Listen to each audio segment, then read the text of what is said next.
আজ বানাবো কাশ্মীরি আলুর দম, সম্পূর্ণ নিরামিষ, পেঁয়াজ রসুন ছাড়া। প্রথমে আলুগুলোকে কেটে নিয়েছি, 5 চামচ দই নিয়ে নিয়েছি, তাতে কাশ্মীরি লঙ্কার গুঁড়ো নিয়ে নিয়েছি, ভালো করে মিক্স করে নেব।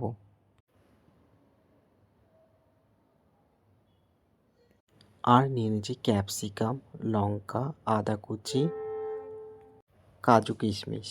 আর একটা বাটিতে জিরে গুঁড়ো, হলুদ গুঁড়ো, লঙ্কার গুঁড়ো নিয়ে নিয়েছি, টমেটো পেস্ট করে নিয়েছি। এবার কড়াইতে তেলটা গরম হয়ে গেলে আলুগুলোকে তেলের মধ্যে দিয়ে ভালো করে ভেজে নেব, লাল লাল করে ভেজে নেব।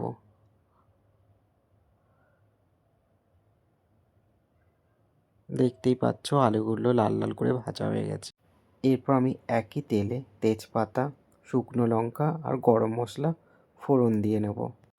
আর দেব 1 চামচ জিরের গুঁড়ো, আদা, কাঁচা লঙ্কা, কাজু বাদামের পেস্টটা দিয়ে দেব, দিয়ে ভালো করে কষিয়ে নেব।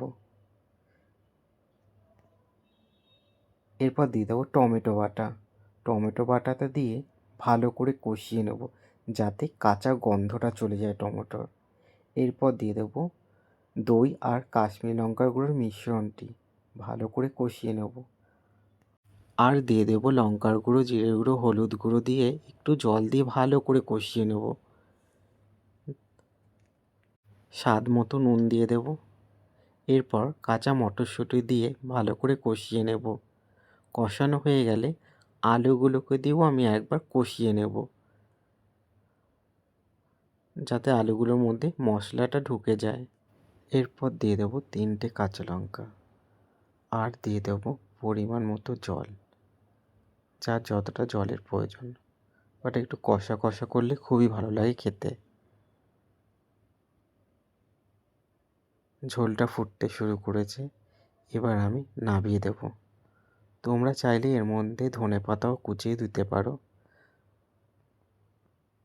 এরমভাবে করলে খেতে খুবই সুস্বাদু হয়।